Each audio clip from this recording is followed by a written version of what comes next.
어젯밤에 평안하게 주무셨습니까? 네, 오늘 주의 말씀의 은혜를 함께 나누고자 합니다. 고린도후서 두 번째 시간입니다.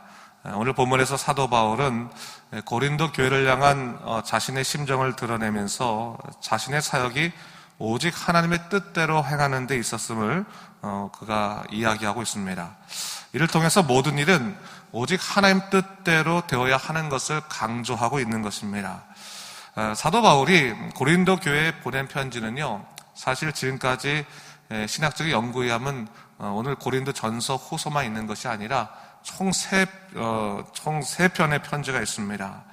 사도 바울은 고린도 교회 문제를 듣고 나서 AD 55년경에 디모데를 통해서 고린도 전서를 발송을 합니다.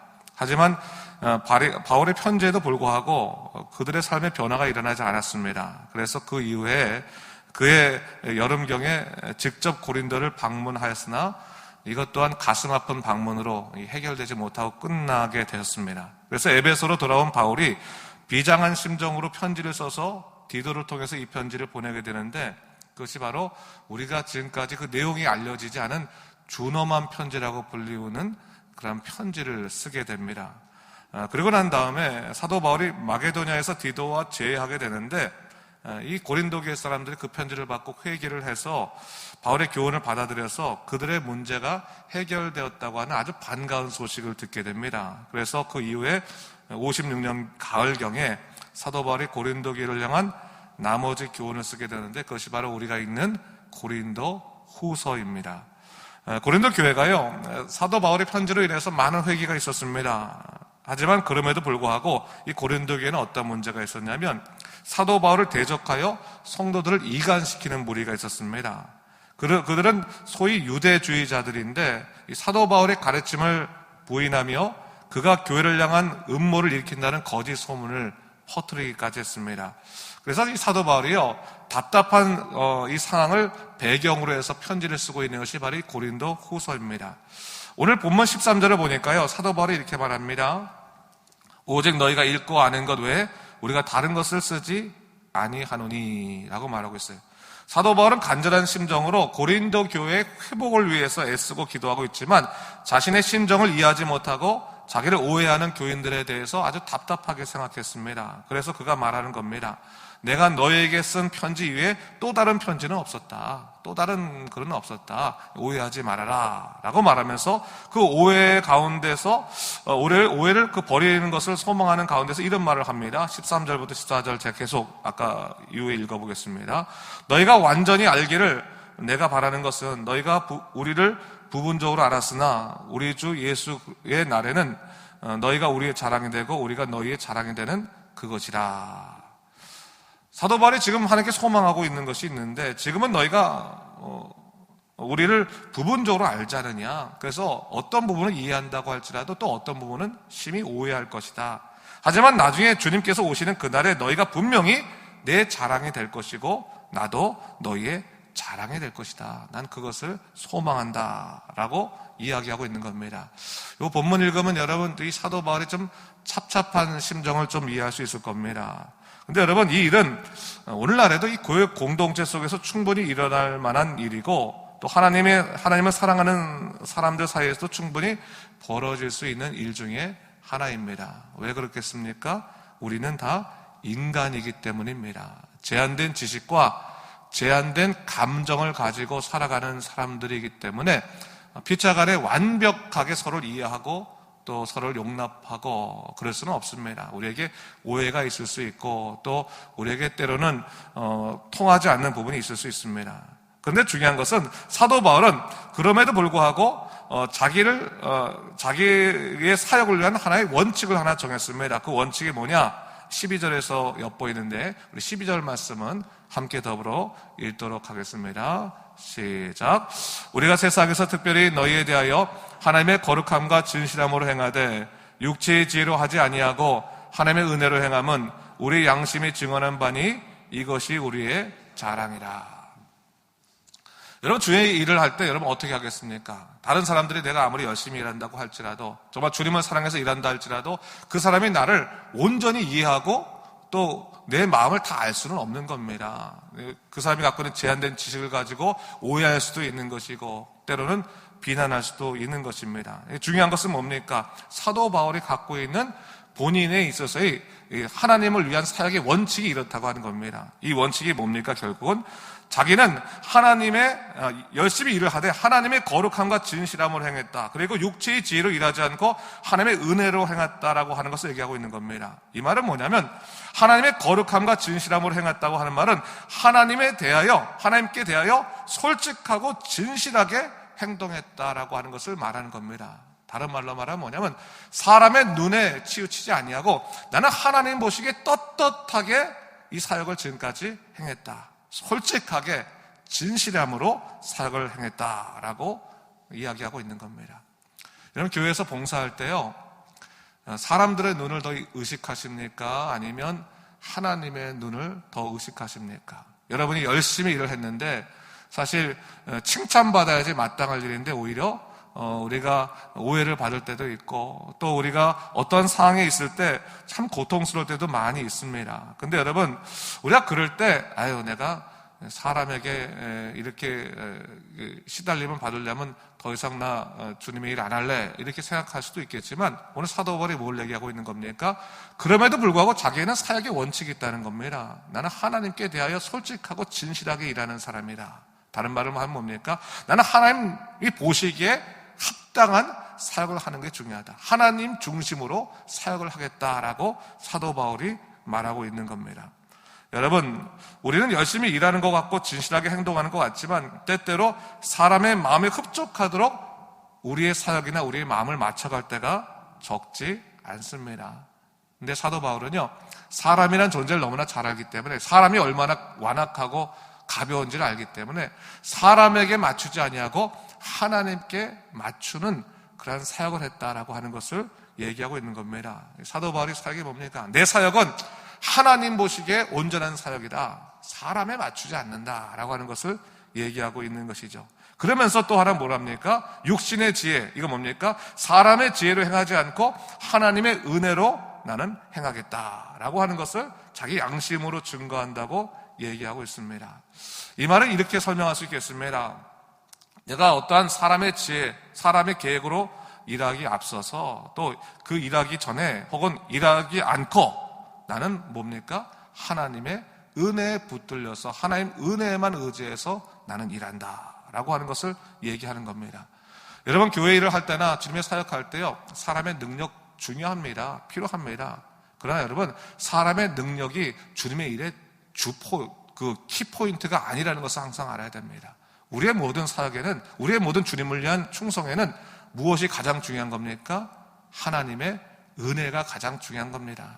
하나님의 은혜가 우리에게 임해서 그 은혜에 따라 일해야지 하나님의 일이 거스르지 아니하고 또 망치지 아니하는 거지, 하나님의 은혜는 생각지 아니하고 사람의 생각대로 사람의 주관대로만 하게 되면 반드시 그 일은 사람으로 인해서 그르치게 된다고 하는 사실을 잊지 말아야 되는 것입니다.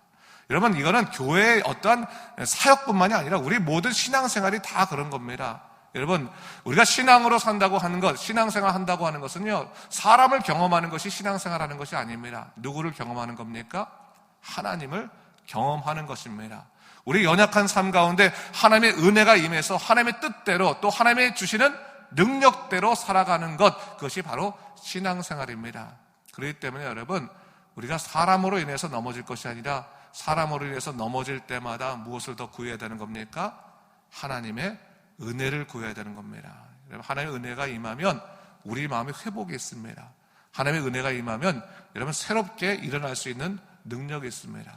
사람만 경험하면 여러분 자라보고 놀란 가슴 소뚜껑 보고 놀란다고 비슷한 상황만 있으면 우리는 뭉치려들게 됩니다. 그것이 사람의 모습 아니겠습니까?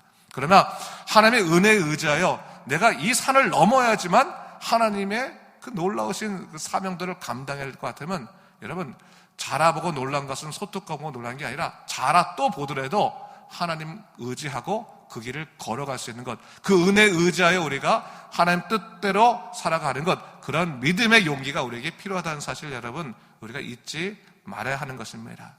언제 우리가 솔직히 우리의 능력에 의해서 이랬습니까? 하나님이 도와주셔서 여기까지 오지 않았습니까? 지금까지 지내온 것 다 주님의 크신 은혜인데, 여러분 앞으로도 주님의 은혜 따라 살아가는 여러분 되시기를 주님의 이름으로 축원합니다.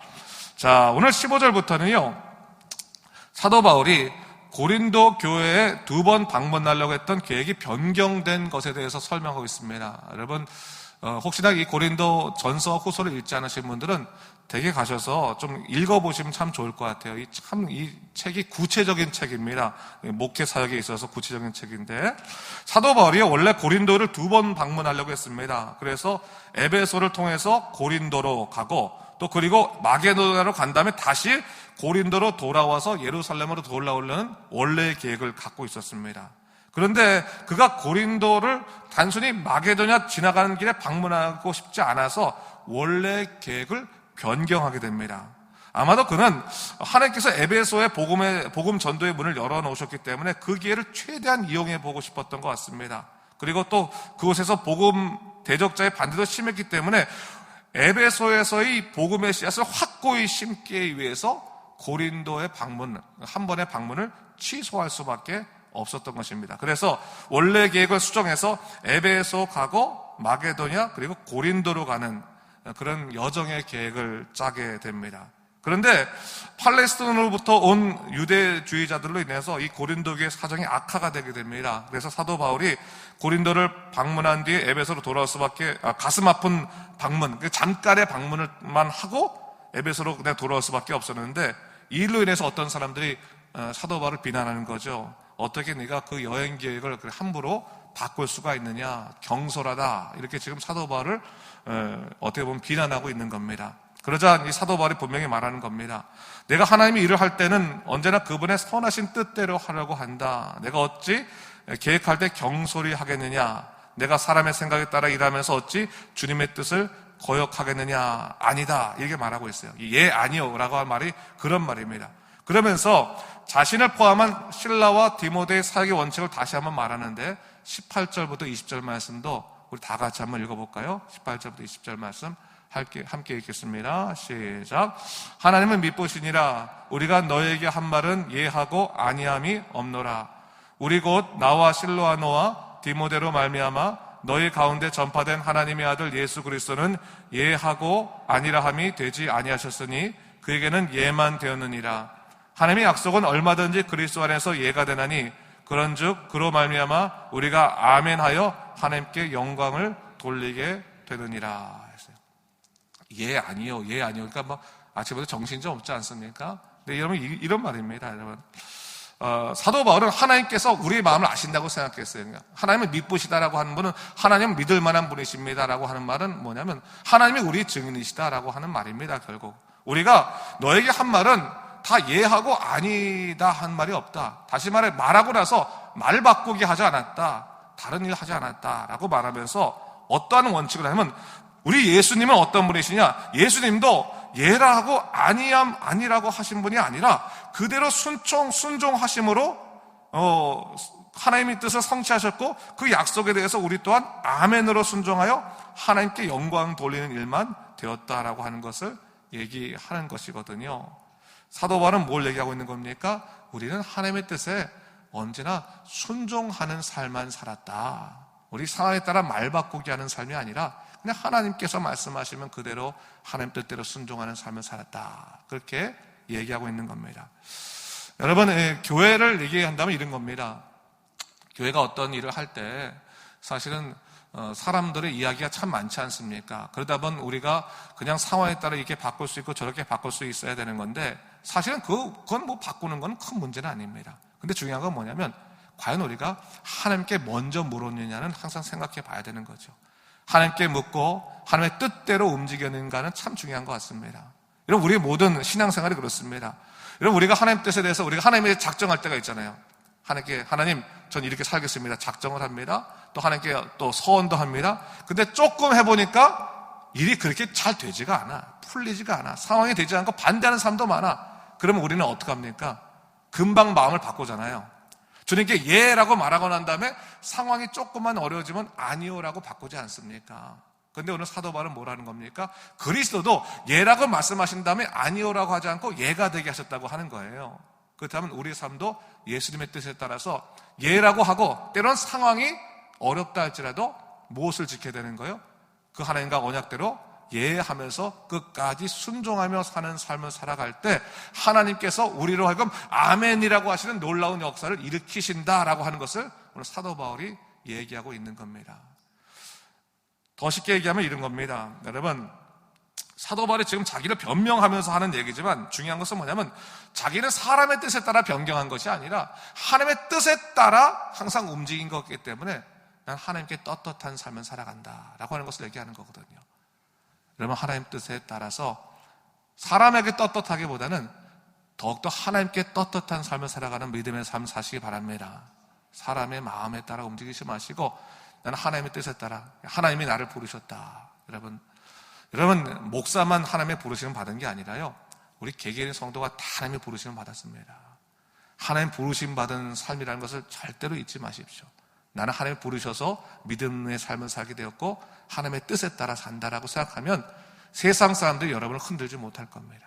하나님의 뜻에 따라서 믿음으로 살아가는 여러분 되시기 바랍니다. 마지막으로요, 이제 사도 바울이 고린도 사람들에게 자신과 사역자들에 대한 변호를 하는데 21절부터 22절까지는 제가 읽도록 하겠습니다. 보세요, 여러분. 우리를 너희와 함께 그리스도 안에서 굳건하게 하시고 우리에게 기름 부으신 이는 하나님이시니 그가 또한 우리에게 인치시고 보증으로 우리 마음에 성령을 주셨느니라 라고 말하고 있어요. 자, 하나님께서 우리 마음속에 기름 부으셨습니다. 그리고 우리를 그리스도 안에서 굳건하게 하십니다. 그런데 그 모든 것에 대한 증거, 보증이 뭐냐? 성령님이다 라고 하는 것을 얘기하고 있는 겁니다. 여러분, 하나님께서 여러분들로 하여금 굳건히 일하게 하시고 여러분들로 하여금 믿음으로 살게 하시는 것이 그 가장 기본적인 증거가 뭐냐? 여러분의 삶 가운데, 여러분의 심령 가운데 누가 있다고 하는 겁니까? 성령님이 있기 때문에 가능한 것이다. 성령을 여러분들에게 하나님이 보내주심으로 말미암아 여러분들로 하여금 굳건하게 살게 하십니다. 사도 바울이 어떠한 위험과 고통 속에서도 무너지지 않았던 이유가 성령께서 인치시고 보증한 우리의 사역이 있다라고 하는 것을 얘기하는 것처럼 오늘 우리도 마찬가지입니다. 성령님의 의지하여서 믿음 생활 하시기 바랍니다. 그럴 때 여러분 흔들리지 아니합니다. 여러분, 사람이 흔들리지 않고 우리는 어떤 일이 있으면 자꾸 생각을 많이 하잖아요. 그런데 생각할 때 오히려 판단할 때 기도부터 하고 성령께 의지하는 기도를 하십시오. 그러면 하나님께서 여러분 도와주시고 여러분 마음 붙드시고 믿음으로 굳건하게 걸어갈 수 있도록 인도해 주실 것입니다. 그 믿음을 살아가는 여러분 되시기를 주님의 이름으로 축원합니다. 기도하겠습니다. 주 하나님 아버지 감사합니다. 오늘 아침에도 또 사도 바울의 이야기를 통해서 하나님의 일을 하는 것이 결코 쉬운 것은 아니라는 것을 깨닫지만 그 사역을 감당케 하시는 것은 사람이 아니라 오직 성령 하나님, 우리의 주 하나님임을 다시 한번 고백하게 됩니다. 주, 우리가 하나님의 은혜로 살지 어찌 우리의 능력으로 살았습니까? 오늘도 우리에게 하나님의 은혜를 허락하여 주시사 믿음으로 굳건하게 나갈 수 있도록 인도하여 주시고 오직 성령 충만하여서 주님의 뜻을 이루는 믿음의 삶들 되도록 인도하여 주시옵소서. 오직 나사렛 예수 이름을 붙들고 믿음으로 살아가는 승리의 삶을 살아가도록 인도하여 주시고 세상이 지지 아니하고 오직 여호와의 능력으로 살아가는 믿음의 백성 되도록 인도하여 주시옵소서. 감사드리며 이 모든 말씀 예수님 이름으로 기도드립니다. 아멘.